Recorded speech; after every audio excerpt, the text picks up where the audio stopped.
स्वामी समर्थ महाराज, ब्रह्मबोध विठले महाराज, ब्रह्मबोध मोरे दादा, रासमन्य परमपूज्य गुरु माऊली यांच्या चरणी त्रिवार वंदन. उपस्थित भाईक सेवकरी यांना श्री स्वामी समर्थ. आपण मोठ्या अपेक्षेनं दर गुरुवारी मोठ्या संख्येनं आपण केंद्रात आरतीला येत असतो. बऱ्याच जणांच्या संसारिक काही सुख दुःख अडचणी असतात आणि सांगितलं जातं की केंद्रात सेवा केल्यानंतर आपल्याला ज्या काही समस्या असतात त्या सुटतात, आपल्या जीवनामध्ये प्रगती होत असते. सेवेच्या माध्यमातून आपल्या ज्या काही मनातील शंका असतात त्या दूर होत असतात. परंतु इथं आल्यानंतर सर्वांनी एक गोष्ट लक्षात द्यायची की महाराजांची सेवा प्रथम आपण या ठिकाणी केली पाहिजे. सेवा म्हणजे काय की महाराजांचं सेवेकरी प्रथम आपण झालं पाहिजे. खूप सेवेकरी आरतीला येतात, निघून जातात, वर्षे आरतीला येतात, परंतु महाराजांच्या खाली जे लिहिलेले आहे, भेऊ नकोस मी तुझ्या पाठीशी आहे, हे जे वचन आहे महाराजांचं, हे कधी लागू पडतं हे लक्षात घ्या. त्यासाठी आपण महाराजांचे सेवेकरी झालं पाहिजे. आणि सेवेकरी होणं म्हणजे फार अतिशय सोपं आहे. म्हणजे आपल्याला 24 तासामध्ये भगवंतांनी 24 तास दिले दिवसाचे. या 24 तासामध्ये आपल्याला फक्त 15 मिनिट महाराजांची सेवा करायची. त्यामध्ये श्री स्वामी समर्थ हा अतिशय शक्तिशाली मंत्र, महाराजांचं नाव आणि तोच मंत्र आहे ज्याच्यामध्ये ब्रह्म विष्णू महेशांचा वास आहे आणि आदिशक्ती माता भगवतीचं वास्तव्य आहे. असा हा श्री स्वामी समर्थ मंत्र आपल्याला रोज 11 माळी जप करायचा असतो. माळीवर आपण घरी आसन घेऊन शक्यतो देवघरासमोर बसून आपण 11 माळी श्री स्वामी समर्थ या मंत्राचा जप आणि महाराजांची 21 अध्यायाची पोथी आहे त्याचे क्रमशः रोज 3 अध्याय वाचायचे असते. त्याच्या आठवड्यात एक पारायण होतं. 3 अध्याय वाचायला शक्यतो 3-4 मिनिट लागतात आणि 10 मिनिट एक माळ जप करायला लागतो. तर एक 15 मिनिटाची ही सेवा जो सेवेकरी करत असतो त्याला सेवेकरी म्हणतात. आणि ही सेवा आपली रोज चालू पाहिजे, याच्यात खंड पडला न पाहिजे. तर ही खरी महाराजांची सेवा आहे. जो कोणी सातत्याने रोज ही सेवा करतो त्याला सेवेकरी म्हणतात आणि त्याच्या पाठीशी महाराज असतात. असं आपण कधीतरी आलो, गुरुचरित्र वाचलं, आरतीला आलो, याला सेवेकरी म्हणत नाहीत, हे लक्षात घ्या.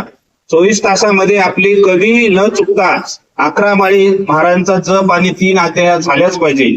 काही माता भगिनींना वाचता येत नसेल, लिहिता नसेल तर आपण 22 माळी जप करायचा असतो. परंतु दिवसभरामध्ये सकाळी उठल्यापासून झोपेपर्यंत ही सेवा आपली जर झाली तर त्याला आपण सेवेकरी म्हणून पात्र ठरतो. आणि त्यावेळेस महाराज आपलं त्या दिवसाचं पूर्णपणे संरक्षण करतात. आपल्या जीवनात अपघाती, अकाली मृत्यू येऊन कुंडलीत असू शकतो, अनेक दुःख संकट आपल्या जीवनामध्ये असतील तर ते टाळण्याचं सामर्थ्य त्या नित्यसेवेमध्ये आहे. त्यामुळे नित्य नियमानं आपण रोज ही जी सेवा करतो त्याला सेवेकरी म्हणतात. ते आपण प्राधान्यानं प्रथम केलं पाहिजे. जास्त सेवा झाली नाही तर चालते, पण 3 अध्याय 11 माळी या रोजची रोज झाल्याच पाहिजे. त्यानंतर दुसरी महत्वाची सेवा आहे, आपल्या ज्या अनेक अपेक्षा आहेत आपल्या जीवनामध्ये, मुलांचं शिक्षण असेल, नोकरी असेल, बऱ्याच जणांचे लग्न होत नाही किंवा वेगवेगळ्या प्रकारचं कर्ज आहे, त्या अनेक आपल्या ज्या काही मोठ्या समस्या आहेत, दुःख आहेत, याच्यासाठी देवी खंडोबाची सेवा केली पाहिजे. आणि देवी खंडोबाची सेवा म्हणजे काय हे समजून घ्या. तर दरवर्षी एकदा मूळ ठिकाणावर आपली जी देवी आहे त्या मूळ ठिकाणावर जाऊन मान सन्मान करायचा, खंडोबाचा मान सन्मान करायचा वर्षातून एकदा. आणि फक्त आठवड्याला एकदा त्या देवींच्या पोथी वाचायची. दर मंगळवारी आपण देवींची दुर्गा सप्तशती मराठी हा ग्रंथ वाचायचा असतो आणि खंडोबाची रविवारी पोथी वाचायची असते. याला म्हणतात सेवा देवी खंडोबाची. आणि आपल्या ज्या अनेक समस्या आहेत याला देवीचं आणि खंडोबाचंच ऋण असतं. खंडोबाचं जर ऋण आपल्यावर असेल तर घरी बाप बेट्याचं जमत नाही, घरामध्ये सतत काहीतरी भांडणं होतात, त्याबरोबर एकमेकाचं पटत नाही, लग्नाचे प्रश्न अडकून पडतात, कर्ज होत असतात, असे अनेक प्रश्न असतील तर आपण समजायचं की आमच्यावर खंडोबाचं ऋण आहे. खंडोबा म्हणजे महादेव, ज्यांचं कुलदैवत महादेव आहे त्यांनी खंडोबाचं कुलदैवत समजायचं. आणि 18 पगड जातीचा देव म्हणजे खंडोबा आहे. त्यामुळे असं कोणी म्हणायचं नाही की आमचं कुलदैवत खंडोबा नाही. तर ही 2 सेवा महत्वाच्या आहेत. दर आठवड्याला देवीचा पाठ आणि दर रविवारी खंडोबाचा पाठ. ही जर सेवा केल्या तर आपल्या अनेक संसारिक समस्या मार्गी लागतात, त्याच्यातून मार्ग निघतो.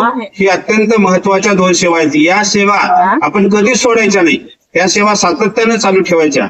आणि तिसरी आणि महत्वाची आणखी एक सेवा सांगतो की खूप अडचणी येत असतात. खूप सेवा करून जर काम होत नसेल, सारखी दुःखाची मालिका आपल्या घरात चालू राहत असेल, काय करावं ते समजत नसेल तर त्याला आपण म्हणतो पितृदोष. तर पितृदोषासाठी म्हणजे आपल्या पूर्वजांनी जर काही वाईट कर्म करून ठेवलं असेल, त्यांनी काही वाईट प्रॉपर्टी घेऊन ठेवली असेल, तर हे सर्व दोष आपल्या कुटुंबाला लागतात.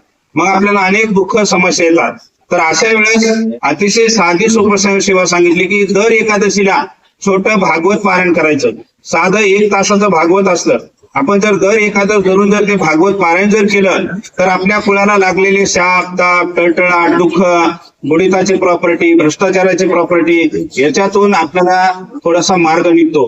त्यामुळं दर एकादशीला छोटं भागवत केलं पाहिजे. अशा अनेक सेवा आपल्याला आपल्याला अपेक्षा असते की मला सुख मिळावं, माझे काम व्हावं. पण एक लक्षात ठेवा, सेवा केली तरच आपले दुःख दूर होतात, सेवा केली तरच मेवा मिळेल. तर ह्या महत्वाच्या सेवा आपण लक्षात ठेवल्या पाहिजे. त्याच्यानंतर 2 महत्वाचे उपक्रम या महिन्यामध्ये आहेत. 5 जानेवारीला